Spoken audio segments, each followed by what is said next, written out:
All right, we're going to go ahead and dive into it now.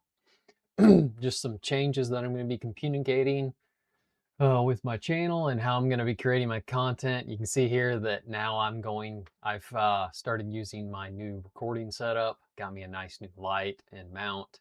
That way, if my one of the biggest reasons behind kind of getting this new setup is I was tired of my webcam just constantly bobbing back and forth, which is uh, quite annoying, at least from a viewer's perspective. Um, it just kind of, from a lot of meetings and stuff I've been doing in my content creation, I decided it's probably a good idea to go ahead and get that weaved out.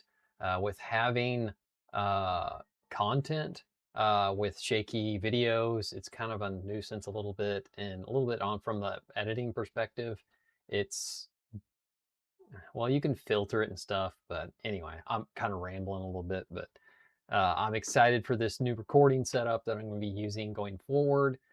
Most of my content, I'm going to start just doing live type updates. I'm going to be doing any kind of content reviews, just anything in general. I'm going to try and just do live going forward and just kind of treat it as a uh, just live chat. If you want to jump in, you want to chime in a little bit on some of the things I'm talking about, that would be great. I would love that feedback. Otherwise, I'm just going to kind of go through my content and just communicate what I've just been have on my mind and talking about. Um, First off, another one of my additional changes that I'm going to be doing is I want to start up a new series. This will also be additional to live. You can see that on my channel, I've been kind of doing a lot of PS2 content. Um, I've been acquiring a lot of from the PlayStation 2, uh, just games in general. And fortunately, since I've only been literally all my game time has literally just been Fridays, the rest has just been work. And then, of course, in the evenings, I don't have time to game at all. I have to take care of my family. So that comes first. Most of my gaming is literally my streaming on Friday. So I only get about 3.5 to maybe 4 hours, if I can, of actual game time. So I'd like to actually do a new series that's going to be live. I'm going to call PS2 Tuesdays, where I may play anywhere from like 15 to maybe 45 minutes of gameplay of just from some games that I've collected on the PS2. I believe I'm going to plan on actually emulating it on my deck just because of the fact of practicality and for recording purposes. My PS2 is actually in my family entertainment center, so it's just going to be a little bit more difficult to set up a recording setup. And I already have most of my recording equipment in my office. It'll just be more efficient doing that. Plus, there also will be that removal of potential, I would say, video quality. There's some applications I've had to use to plug up to the RCA on my PlayStation 2 that it kind of makes me curious if it actually affect the quality through HDMI. This is something I'm just kind of getting off on a rabbit trail. Anyway, just for some quality reasons, I'm just going to emulate it. I do own the games that I'm going to be playing, and there's plenty of guides online. You can literally turn them into ISOs really easily. But it's a little bit easier, practical way of playing PS2 games anyways, just by emulating. So yeah, I'm excited to get started on those PS2 Tuesdays. I may or may not start that today, since today is a Tuesday. Hopefully I'll be able to do that uh, as I get the opportunity. I'll guarantee it I'll be starting it next week. If not, um, well, I'm definitely starting it next week. I'm just kind of rambling here a little bit. Anyway, there's also another series that I want to start. I was originally going to just create videos and upload them, but I also just going to do it through live videos. I'm going to do 3-point game dev review series. For example, games that I play, I'm going to go through a 3-point review system from a game developer's perspective. So in other words, my plan is to a game I've played, whether I've actually played it fully through or not. My plan is just to go through these review of threes, which is going to consist. I call the threes because I want to list out 3 likes, 3 don't likes, and 3 things I would improve. Uh, this just coming from a developer's perspective. You can take these likes and dislikes and then go into the third review aspect of would improve. This kind of comes from the developer perspective and being like, well, what can I improve or what could be beneficial additionally to the game? This just kind of expands and kind of hones a little bit on your thought process from a game developer, and just kind of helps gives you ideas and just concepts and infrastructures for development on your games. This is just me thinking out loud creatively. It's fun to play other people's games, especially like between indie games and of course other AAA developers, just to have, good inspiration and ideas and to inspire your own creations. Um, I would definitely recommend kind of doing that yourself too if you are a creator. Uh, but yeah, I'll just kind of get into a few of my reviews that I like to do. Last year, I played a few games that were not on stream. Most of what my live stream gameplay was Oblivion Remaster. I do plan on doing a little bit of a review here in this stream on that, but I'm going to go through a couple other games first that I played last year. Dungeon Siege 1, Legends of Arana. I had some videos on this uh, sometime last year whenever I acquired the actual physical copy of it. But kind of getting a little bit in depth on this, the reason why I bought the physical copy is if you'll go online, you'll see that a lot of the main platforms you buy it from, either GOG or Steam, they do not have the Legends of Rana available. So in other words, to acquire it, there's some roundabout ways you can end up actually going to get it. Um, Yeah, you can see here on GOG, this is where I actually played it from, and I emulated it pretty well on the deck. Actually, excuse me, emulated. Played it natively. I actually installed it on one of my older PCs using a CD-ROM and used a no CD patch and exported that over to my Steam Deck. Played it that way, so then I could be able to actually play Legends of Arana, the expansion which I'd never played. But some of the aspects of the game uh, are very just kind of minimal and story writing and stuff and character development. There's not really a ton on it, which is it's not a downfall from it, but it's mostly, in my opinion, as far as it comes to Dungeon Siege, it's more about the gameplay than anything. Um, but anyway, I'll get into a little bit of my review aspects of it and the threes that I kind of written out on Dungeon Siege, Legends of Arana, in my playthrough. It emulates uh, amazingly on the deck. I used the trackpads, playing it in that setup, kind of emulating the keyboard and mouse. Worked really, really well for me. It was a fun, just a little casual kind of just hack and slash through the main game and getting through that. All right, but to get into the actual review that I have done with Dungeon Siege Legends of Rana, um, the threes, I'm going to go ahead and start off with the likes, don't like, and would improve. And some additional notes that I've made as well and observations.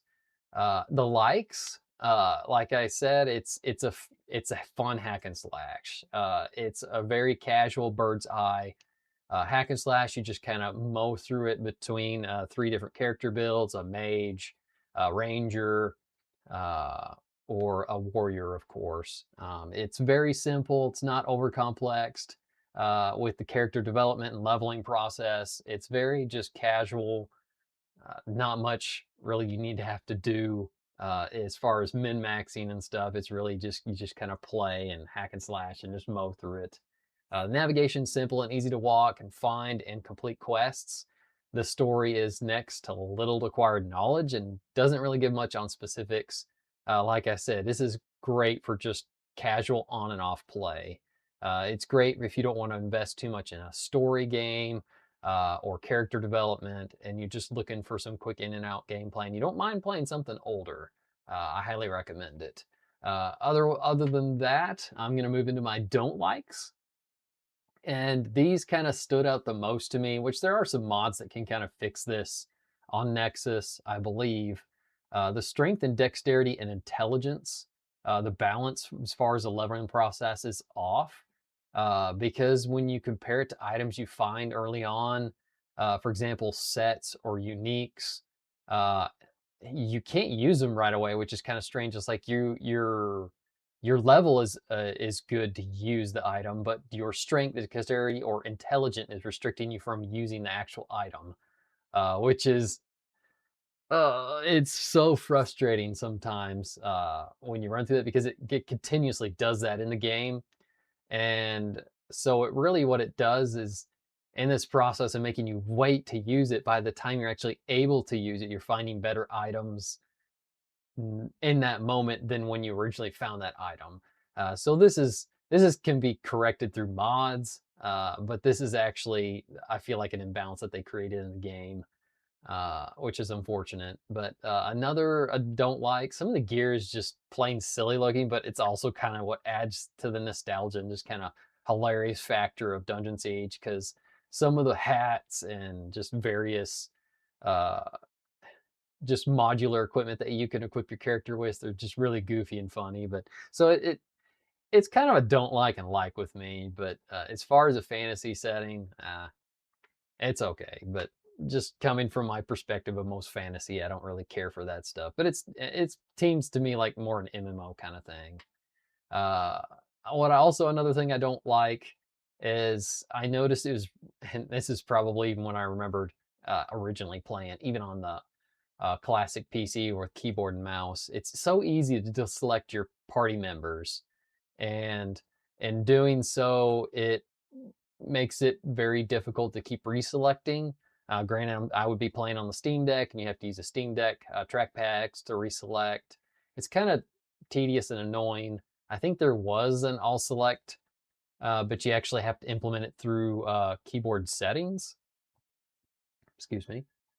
But anyway, that kind of can be rectified through that control. But that's another thing I just didn't really care about.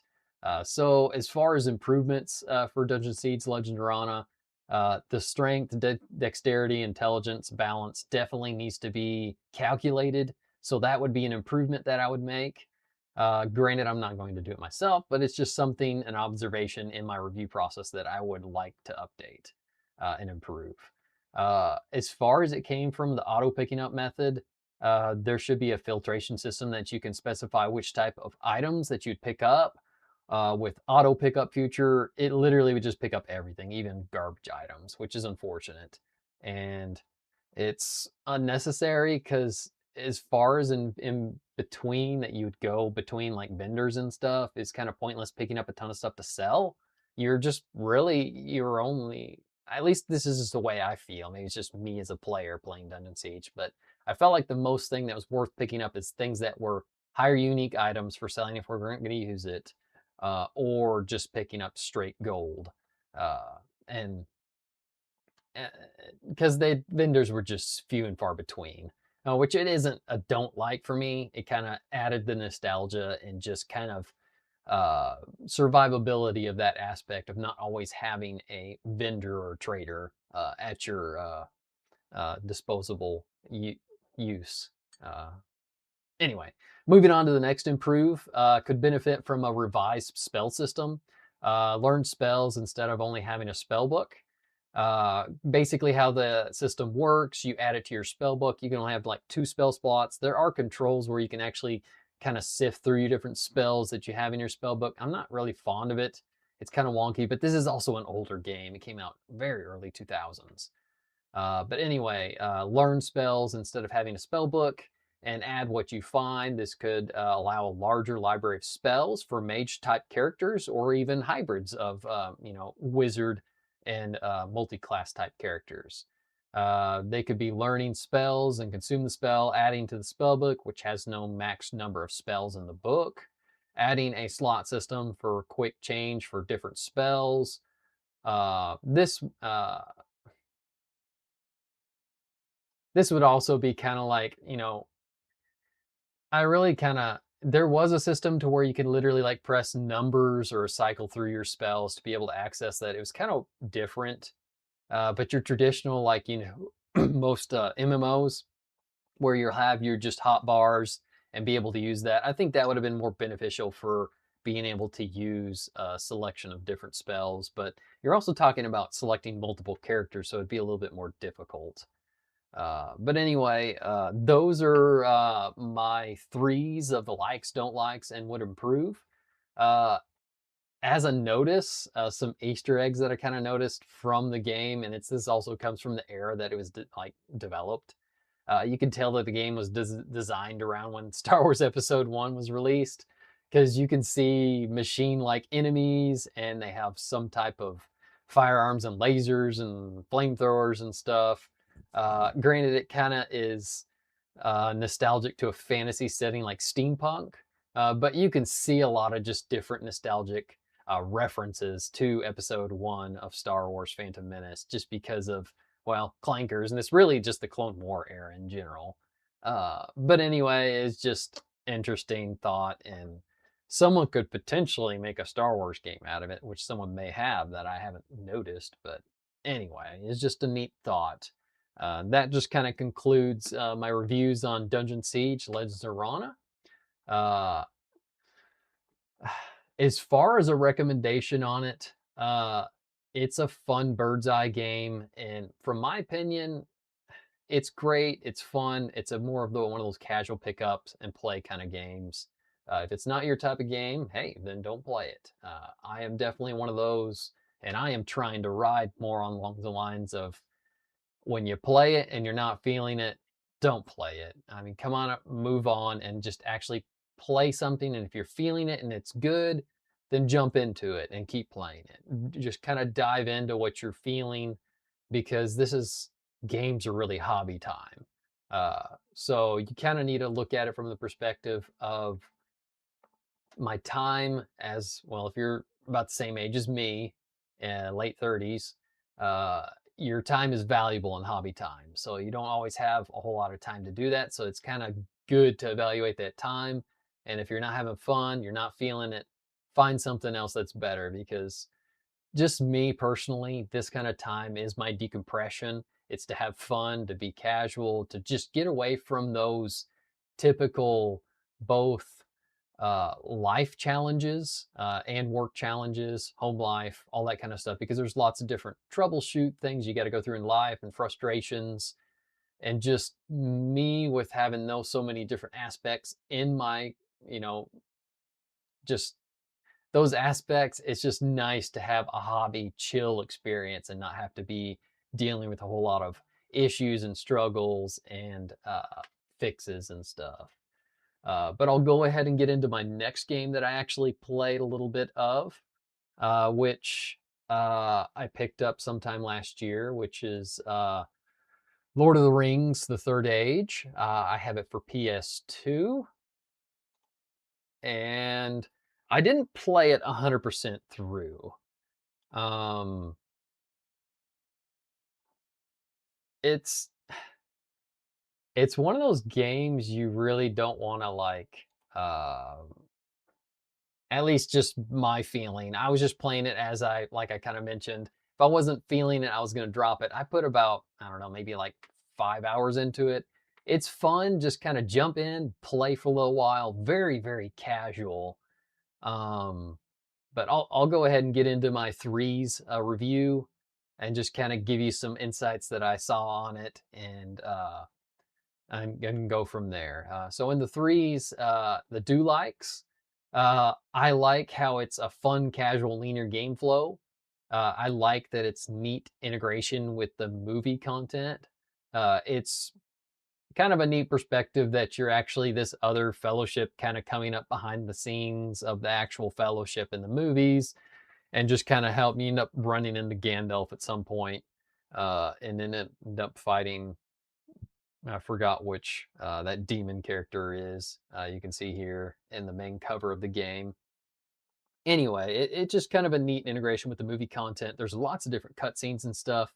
This is definitely something I wouldn't stream just because of uh, uh, the J.J.R. Tolkien and Lord of the Rings series is really kind of behind a lot of copyright stuff and that stuff. But anyway, it's a great game. I enjoyed it. The soundtrack, of course, is great because we're utilizing the assets, of course, from the movies. I think there might be some new composed material for the games. I'm not sure. I haven't done much research on that. But moving into the don't likes of Lord of the Rings Third Age, um, and they get repetitive real quick. It's a traditional classic RPG where you just walk. You don't usually see your enemies, like 99% of the time, you don't see them. Your combats are just randomized. Combat in the turn-based system feels sluggish and slow compared to most modern games. So the turn-based stuff is very slow. The enemies take their time and their turns, and so do your characters, of course, as well. And everything you choose. This is just because of the date and the era of this game. Combat or fights. This is another thing I do not like. Can happen a little too often. They get repetitive very quickly and can potentially be a little bit annoying and frustrating. Boss fights, difficulties spike increasingly compared to traditional enemies. I've noticed that. But granted, thankfully, at least the one biggest boss that I've done, which is the main one on the cover art, Gandalf, they actually allows you to have a fourth party member. Really helps you through that fight because otherwise it would be next to impossible. Your characters wouldn't be able to hand them. But anyway, moving into the what improves of Lord of the Rings: The Third Age, instead of a classic turn-based combat, open turn-based combat, like for example, my favorite turn-based combat is from Chrono Trigger, where you can see the enemies. So in other words, you can avoid combat if you'd like to, or you can just jump into it, and it's a smooth transition between not actually going to a RPG turn-based scene. It would be in the same scene that you're seeing, just like in Chrono Trigger, and it would initiate combat that way. This would allow, yeah, like I mentioned, to avoid fights, which sometimes is convenient in some of those games, but this game, it's not designed that way, so it's almost impossible. Uh, Another improvement for Third Age would be allow more than 3 party members at a time. You can recruit, I think, up to maybe 6 characters. I think fully in your party. You can only have 3 party members at a time. And I noticed this kind of been a repetitive thing. You can actually get into certain combat scenarios where you're actually surrounded by enemies and you're way outnumbered, and it's like, if I have more than 3 party members, why can't I use all my full party members in these scenarios when I have like 12 other orcs and Urkai against me? Anyway, that's just a little neat. That would be neat if you could improve upon that in the Third Age.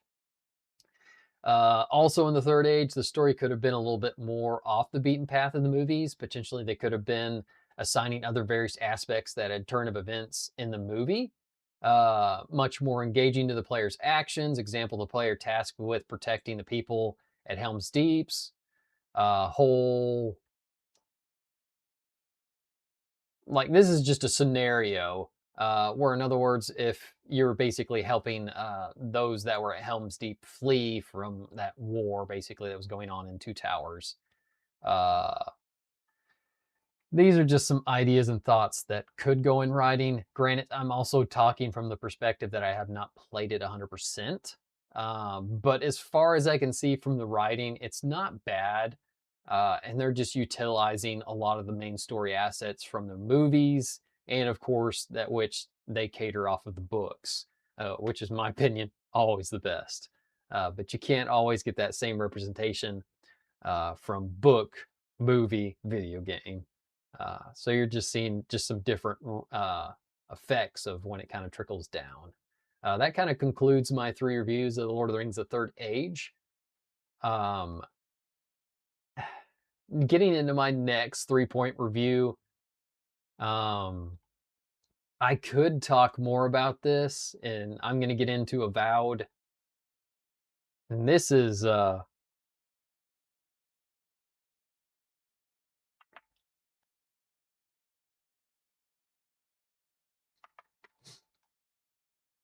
sorry about that. um, it's just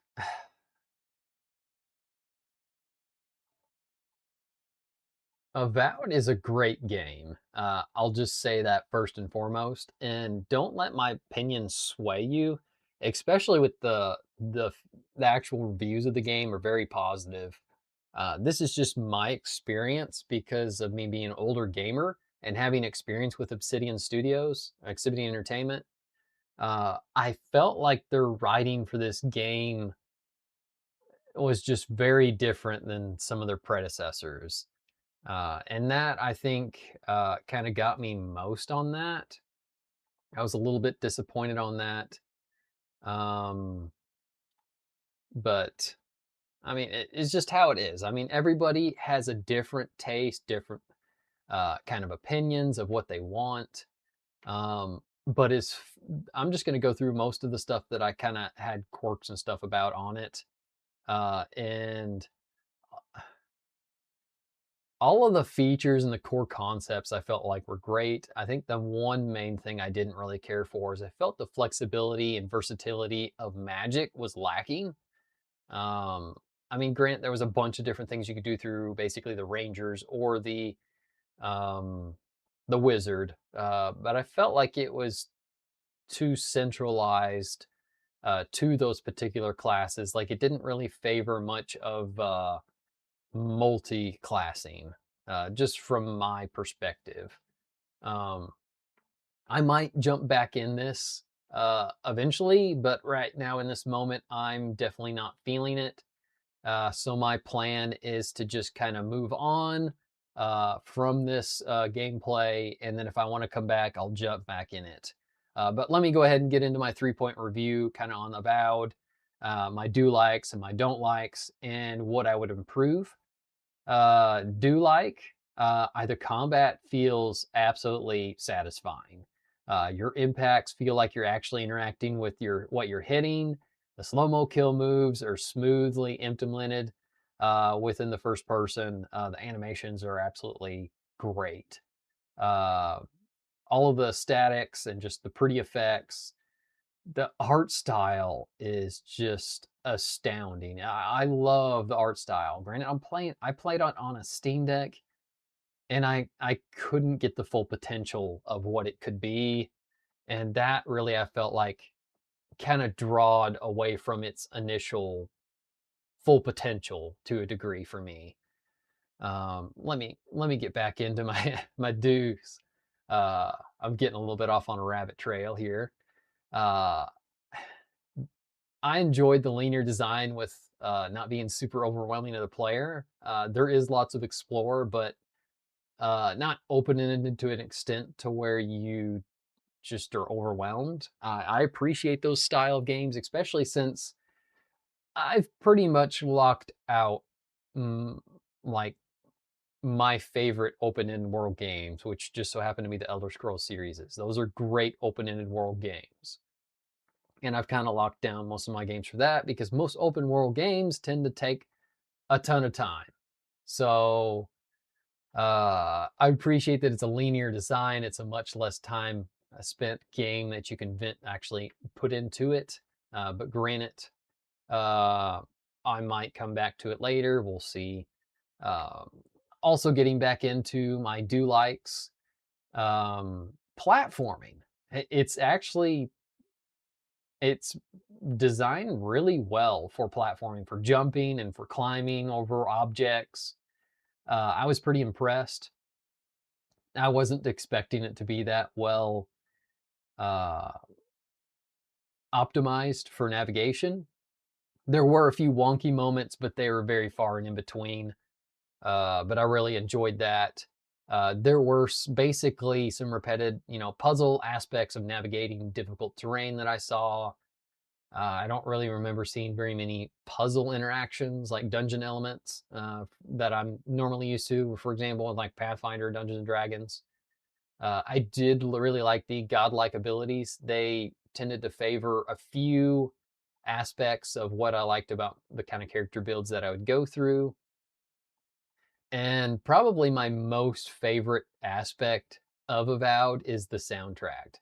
It's absolutely amazing. I'm a huge fan of this, a huge fan of the composed soundtracks, and I believe it is Venus Theory are the composers of it. That is probably going to be one of my most beloved kind of going forward kind of holds on Avowed. It's an excellent soundtrack, very good composed. It reminds me not really directly of Jeremy Me Soul, but just uh, I feel like it's like it's like if he was to continue his music, but not really him. So on that level extent, it's definitely very memorable in that soundtrack. Now to get into the don't likes. First and foremost, uh, performance optimizations is obviously my issue with it. Um, but this is also probably my fault because of using the Steam Deck. Granted, um, it is Steam Deck verified, if I can remember correctly. I don't really think it is. I had to do a lot of tweaking, use a lot of different tweaking on FSR, and still I just felt like I couldn't get a real performance, just friendly playthrough. I could still see artifacting with the actual frame rates and just some glitches with that process with the frame generation. So that's probably one of the biggest things I think that's pulling me away from playing it right now is both the writing and the performance. But this is I do like the visuals, but I just currently I don't have a device that can play at their extent levels. Granted, I could do it on my work PC, but I'm one of those kind of guys that like having a separate workflow for my game flow and my workflow. So if you can understand that concept, that's another reason why I use the Steam Deck exclusively for my gaming. Anyway, I noticed since it is Unreal Engine, you can edit the engine I. I disabled the lumens to try and help with performance. Still, I was just not. It didn't really feel like it improved it a ton. So it kind of makes me wonder a little bit for lower end PCs that maybe they didn't optimize Unreal Engine well enough for lower end users. Maybe they're favoring higher end PC people with higher end requirements. They definitely recommend you the Ryzen 5 or i7 and a 6800 or 3080, which I do have those equivalents in my desktops. Uh,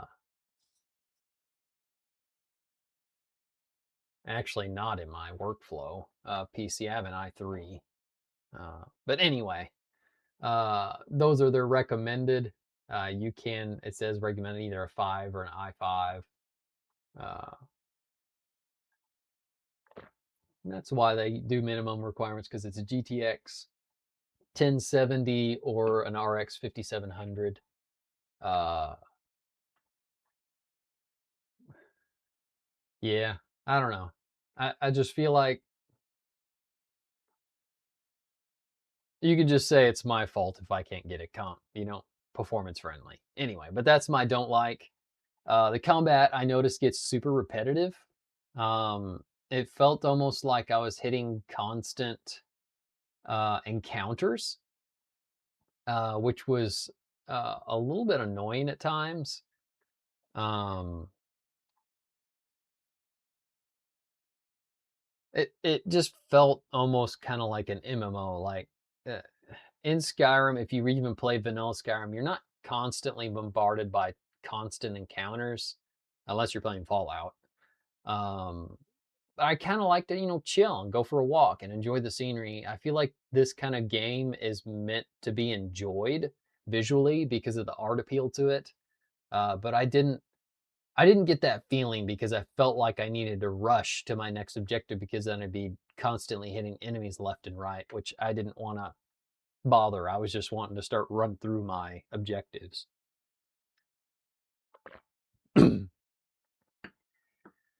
Anyway, the skill tree, which was I kind of mentioned before, I don't like that it limited to class builds. You can mix and match from all warrior, ranger, and wizard. And this is also coming from me. I'm used to like Skyrim or Oblivion, where you're super flexible and versatile between their attributes and their skills they actually supply you with, and you can build any character you want through that system by building out your own character sheet.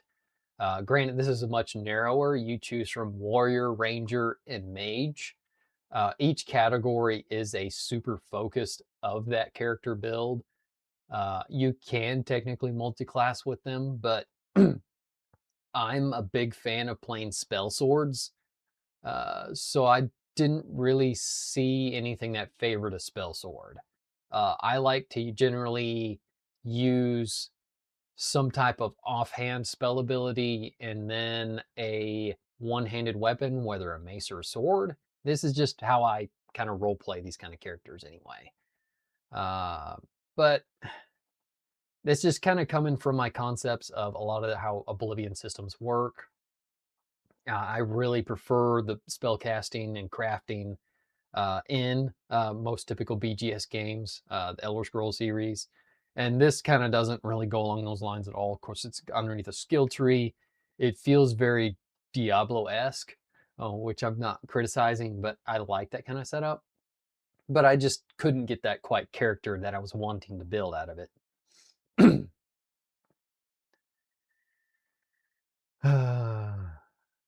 That's irrelevant. I kind of felt it first, especially when I first started playing. I felt forced to look for higher end gear and upgrade quicker rather than later. But once I kind of progressed in a little bit more in my playthrough, I noticed that I was able to be able to get an up curve on my equipment and be able to actually take out enemies a little bit easier. So that one kind of changed on me. Um, give me 1 second. I gotta take a break here just a second. I gotta grab me a drink and then I'll finish out on this Avowed review.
All right, I'm back. Had to get me a drink. Sorry about that.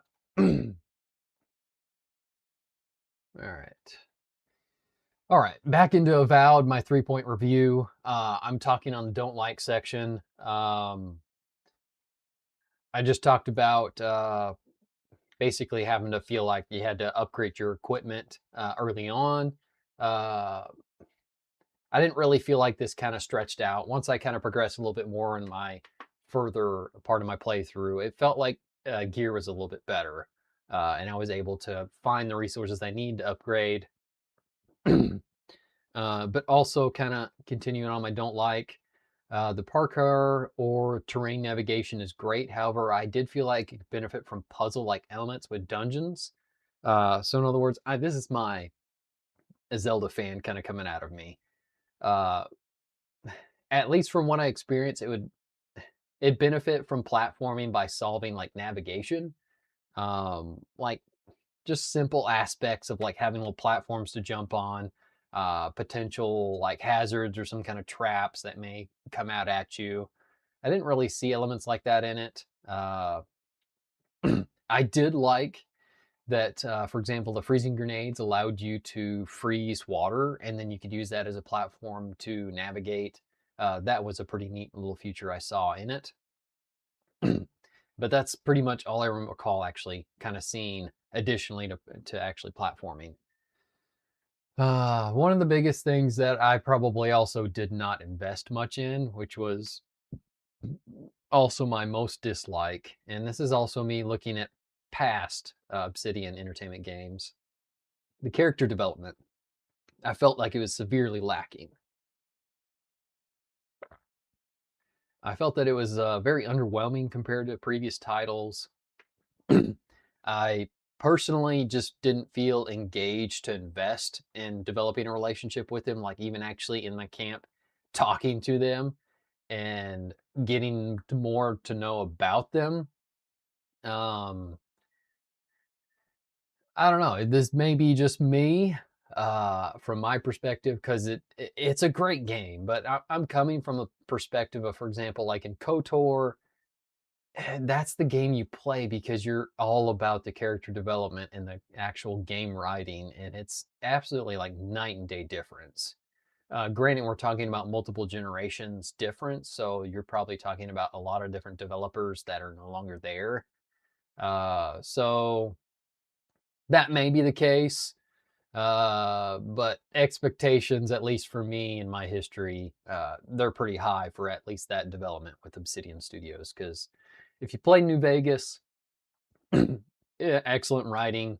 There's really good character development. If you dig into characters, you can find all sorts of neat and funny and just really horrid things, all sorts of just crazy things. It's very detailed. It's nuts. But I also felt like the repeated thing that Obsidian kind of does is kind of like player choice and consequences. I didn't really notice my choices being impactful. Like the assassin, I didn't take him out. I told him he needed to turn himself in, and he said, "Okay, well, I'll do that." So after he did that, and then I was approached by one of his followers saying, "Oh, we didn't turn ourselves in because we weren't on the same page as he was. So you better look out." And I think I played another maybe 2 sessions after that and still didn't see any interaction from him. So I wonder if there might be a consequence later in the game from it, but I didn't really see it. Now, there was another interaction that I could have potentially had a choice and consequence of with that Templar that was an absolute thorn in the side, just wrecking havoc along your way. Ended up causing that uh, Animancer town to be inflamed, which was unfortunate. But anyway, let me move on and I'll get into the improves related to Avowed.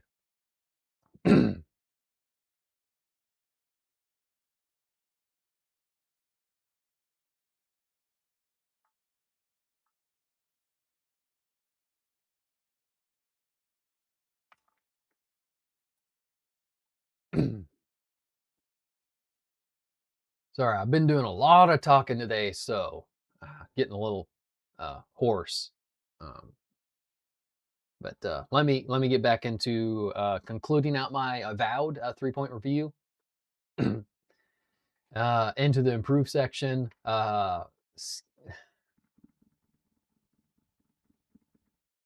Yeah, I think that one's irrelevant. My main one that would have to be improved is performance and optimization for lower rigs, especially exclusively like the Steam Deck. I mean, come on. There's a lot of people that play on this console or platform. Um, I just felt like the performance and optimization was just not there. Um, there shouldn't be a whole lot of tweaking from the actual player's aspect. I even went in and actually edited the engine I&I and edited a lot of the lumen, diffuse, indirect, allow, and basically disabled it so the lumens wouldn't be enabled in the game. Still just I didn't notice an improvement. I even used an improved I&I from Nexus Mods as ultimate engine tweaks and anti-stutters for more performance, lower latency, better clerically, lossless. That's the actual name. Really long. Anyway, I didn't really, I think I noticed some improvements to it, but still, it just, my opinion, wasn't enough. Maybe potentially, I think they updated sometime within this last month. Maybe they undid some stuff and caused some performance issues. I don't know. But that was my biggest have to improve. And as far as the other improvements for Avowed, I would say the spells. I feel like there needs to be a little more diversity in spells. I noticed that most of the offensive spells were like ranged, and they would literally like you couldn't use a sword and cast a spell at the same time. That just was my experience. Other, like, for example, like conditional spells, like for NPC diplomacy type stuff, for persuading or summoning spells. There was one spell that I think I saw that was on the druid list for just summoning a bear. Uh, I mean, it's neat and all, but it's like, really? I mean, you can't summon anything else or like command or manipulate something and then helping you. But anyway, this is just some of my aspects of Dungeons and Dragons and Pathfinder kind of coming out of me. I like a little more versatile spell system so that you can be able to have that flexibility in building a more multi-class styled character. But anyway, that's my conclusion with Avowed. I definitely enjoyed it. As far as recommended play, I'm not going to recommend it, especially if you use something like a Steam Deck. If you are going to play it, I would recommend you playing on a higher rig so that you can be able to play it more efficiently and be able to play it at its full potential of its art, basically. Um, your best bet would probably be playing on like a Xbox or PlayStation. But anyway, let's go ahead and move into my Oblivion Remastered 3 reviews. And this one by far is literally Oblivion, just even the original, like the vanilla Oblivion, has been my all-time favorite game, literally. And then just giving it a remaster to me is, well, a cherry on top. So this is going to be a very biased review. If you're a big fan of Oblivion or even just BGS games, then this will be a no-brainer for you. But if you're looking for a little bit of topic on what my view and perspective is on this, let's go ahead and get dived into that. We'll do my threes, my do's, my don'ts, and my improvements to Oblivion Remaster. And I'll kind of go in a little bit on topical, just really more of my review process that I kind of went through and my thoughts on it. As far as my do likes, uh, the improved visuals and animations are absolutely amazing. Granted, you can do that on the vanilla game. There's awesome mods that you can be able to do that. But at this extent level, I don't think I've seen anything like that. And I've also not tried because I felt like Oblivion, also the original, was very uh, unstable for modding. Just my personal experience. I have never really done huge amounts of mods for it. Um, but the improved combat is absolutely amazing versus its old predecessor.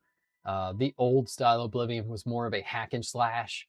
It felt like it was just, yeah, just hack and slash. I feel like the newer revised combat feels a little bit more like you actually have to think and uh, be careful when to swing and not to swing. Just little things like that. It just felt like you weren't just swinging left and right like in the old Oblivion, where you just constantly swing until your enemy's dead. That's what I recall a lot, at least. Um, anyway, let's get into my don't likes. And this is probably another reason why I like on Steam, for instance. You'll see the reviews are are hit and miss. It's mixed. And I believe this is mainly because of the performance and optimization. Thankfully, I was able to actually reduce like 99% of my stuttering and crashes and just performance issues just by modifying the in-game settings on top of tweaking the lumens in the engine INI, since this is of course also Unreal Engine. It seems to be a running thing with a lot of developers. Unreal Engine must be challenging to get performance. I don't know if this is either just developers themselves or if it's actually the software. I'm going to assume it's the kind of mix between Unreal and the developer, because it's really important to communicate with that actual source engine developers. Because as far as my knowledge goes, if you're paying for a subscription, especially at this extent level of AAA, you can literally reach out to Unreal and they should work with you in getting things optimized and help you get things polished. But for this case, Avowed and potentially Oblivion, a lot of times in these AAA industries, they typically have it released, and don't come back and touch it. It's generally for a remaster to be able to sell something newer and make a little bit of cash and move on to the next game or next project. That's just my thought on 2 cents on it. Thankfully, I'm happy with this release. I know there's a lot of people out there that may not be, but it's probably because of the performance optimization, stuttering, and crashes. I very rarely have had crashes, even modded. Like I've had a few mods on it. My last playthrough, mainly just like fixes and unofficial patches. Um, I think the biggest issue, my opinion, is I don't really feel like it's actually Steam Deck verified, and I feel like this is the same with Avowed. I had to do a lot of self tweaking. You couldn't just go in and actually hit the auto graphical stuff and then just play. I had to tweak and fine tune my settings so that it actually play well, and even go, for example, like I mentioned, Engine INI, and then update the lumens to where they were disabled, so that I can have that extended uh, performance because of the lumens. There's just something about lumens that's just a performance hog for lower devices. Uh, but this kind of follows in with my improvements for Oblivion Remaster, which would be performance and optimization. The lumens should be disableable from the graphic settings. This should go for both Avowed and Oblivion. This is just my opinion, and I would make that improvement if I could. The actual authentic modders toolkit, you can get a modders toolkit, but is a modified version of the original construction kit from Oblivion. So you technically can still make mods, but they never released an actual toolkit, which is kind of unfortunate. Uh, Also, to kind of caddy off of that,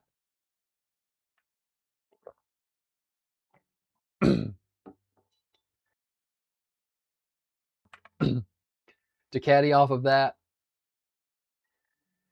modders have created their own toolkit and utilizing the old toolkit. Uh, it looks like, from my experience, Friday, I actually did not stream because I was actually modding Oblivion Remastered.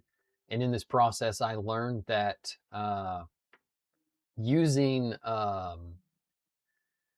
using the Unreal Engine on top of their old engine, it's opened up a new door of modding.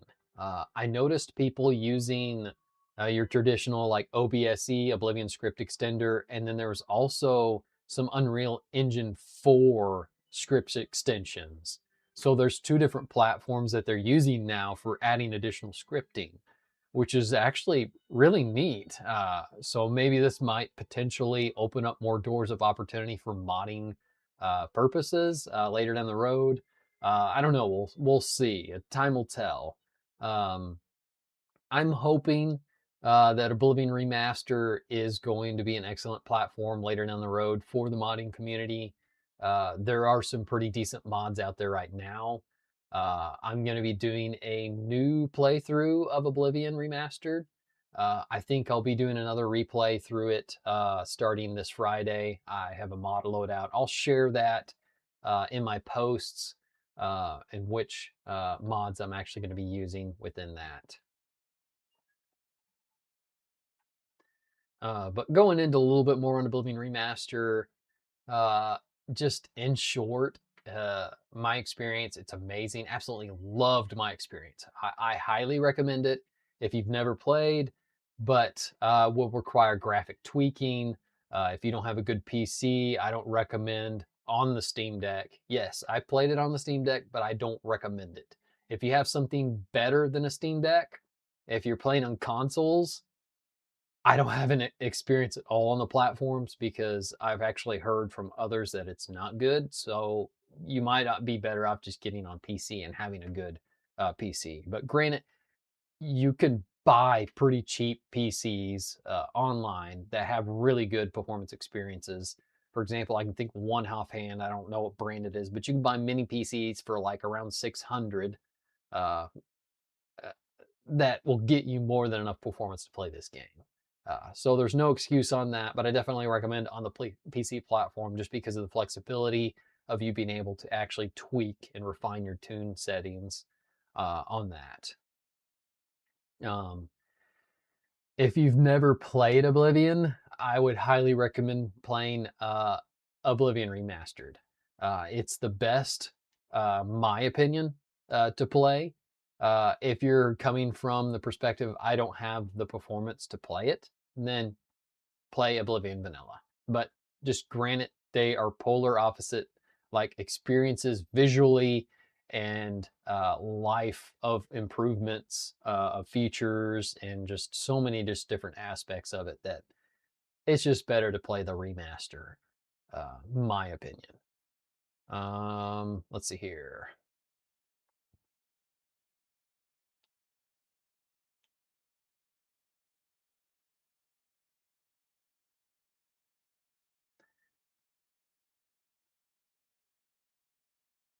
Yeah, I'm looking over a little bit of my notes and I kind of went over a lot of this already. I was a little disappointed that they didn't have much improvement to AI. Uh, a lot of the combat encounters were very familiar and to the old clunky Oblivion. Your typical enemies would just kind of charge you and that's about it. You could even jump on like higher platforms or something and they would just stare at you or walk around trying to find a way of navigating to you. If they didn't have a way of changing to a ranged weapon, they would just stare at you. They wouldn't be able to hit you. So the old AI is a little bit wonky and clunky.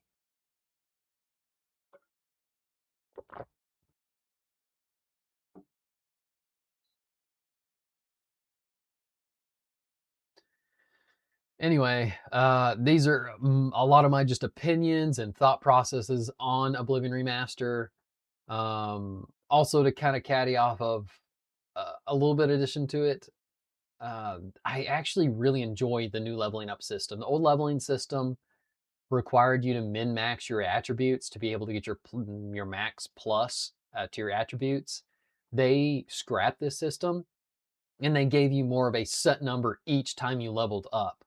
So in other words, you'd have a consistent number of attributes to level up with your character's attributes each time you would level up. It just made it so much easier instead of trying to have to keep track of, okay, how many levels did I do in this attribute and how much levels did I do in this one, so I can min max and get my max plus value in my next level up. If you did that in the old system, um, you'd basically go a while before you level up sometimes, and you end up leveling up multiple times at once. Sometimes because you're trying to do that min-max system. But granted, there were mods that actually fixed that even in the vanilla Oblivion, but they fixed it in the remaster, which it feels much more refined and much more casual experience than trying to really have to kind of grind and monitor that kind of stuff. So I hope this review basically of Oblivion Remaster has been insightful and help you to be able to make a decision on whether you'd like to play it or not. Uh, just from the evaluations of the improvements, should give you some kind of red flags of whether you want to deal with those kind of situations or not. From what I'm hearing online, I wouldn't recommend playing on those platforms. All right. And as far as PS2 Tuesdays, I don't think I'll be starting on it today. I think I will probably start on that next week, and I'm going to try and be a little bit better at trying to schedule out my live streams. I'm going to try and go forward from now, just kind of do what I'm doing here, and any kind of content I'm going to create, I'm going to do mostly unscripted stuff going forward. And if I do have some scripted stuff, I'll just basically script it in with my unscripted, just as I'm doing now. Just get it all into one, just be my main unique self. That way I don't have to worry about a whole lot of back end work, and this will just allow me to get my content here and out there. And also have the aspect of you being able to communicate with me live if you'd like to, be able to chime in on what I'm talking about, make some input, communications on whatever I'm talking about. I do kind of want to discuss a little bit of something that I've been uh, struggling with myself as a creator. And this is probably any creator's challenge, which is one of the main issues that you'll deal with as a creator is your biggest critic. And your biggest critic, if you understand the concept of that, is going to be yourself. And to get over that is it's a struggle, and it's a constant struggle. And the best way of getting over that, at least from my perspective, is just put it simply this way. Think about Yoda's excuse me. Um Yoda's quote, do or do not. There is no try. So either you're going to do it or you're not going to do it. So go ahead and doing it is way better than not doing it. And even if you do it and you fail, that's okay, because that's part of a life process is failing. Yes, it may be a failure, but is it really? If you're actually doing it versus the person that didn't do it, you're actually winning because you're learning. You learn from those failures, you adapt from those failures, and you move forward in those failures. In reality, it's not really a failure at all. You're succeeding, you're improving, and you're finding ways of defining your creativeness. These are my focus on my channel, which is being creative and being positive. With that, I want to be able to be creative and positive to you in all my videos, and encourage you to be able to do that as well. It could be in so many different aspects. It doesn't have to be something huge and amazing like some AAA game or book or entertainment, best movie, all that kind of stuff. You can do things as small as just, you know, drawing something very simplistic, doing it with just pencil, and then moving upwards to something more, graphic based on a PC, or it doesn't have to be a video game. Just being creative in general, whether you're creating a video, creating content, just do it. I mean, we are literally, it's part of humanity to create something. If you look at all different cultures across the world, in some way, and despite there being technology or not, we're all creative in some way. Accept it, be weird, and just get out there and do it. With you being that aspect and being yourself and your creativeness makes you that much more unique and give you that much more of a curved kind of a value of your creativeness and uniqueness uh, to others on your content creation. Anyway, I'm just kind of rambling off a little bit here on some of my thoughts and inside battles as a creator. Uh, I'm just kind of, yeah. Anyway, I really should get on to more of my game development writing.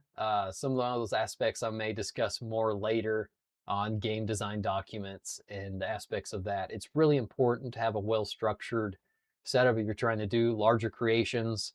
Because if you look from the aspects of somebody building something, like literally like a building, they have blueprints, and they follow these blueprints to be able to build what they're building. This is the same thing with me creating my game. I am building out my blueprint so that way I can be able to carve out and build my game. So this is just multiple different aspects of a creativeness. You could tear it down and break it down into smaller steps and do smaller creations. But anyway, the idea is to just be creative. Uh, so I hope you've enjoyed this content and a little bit of change in my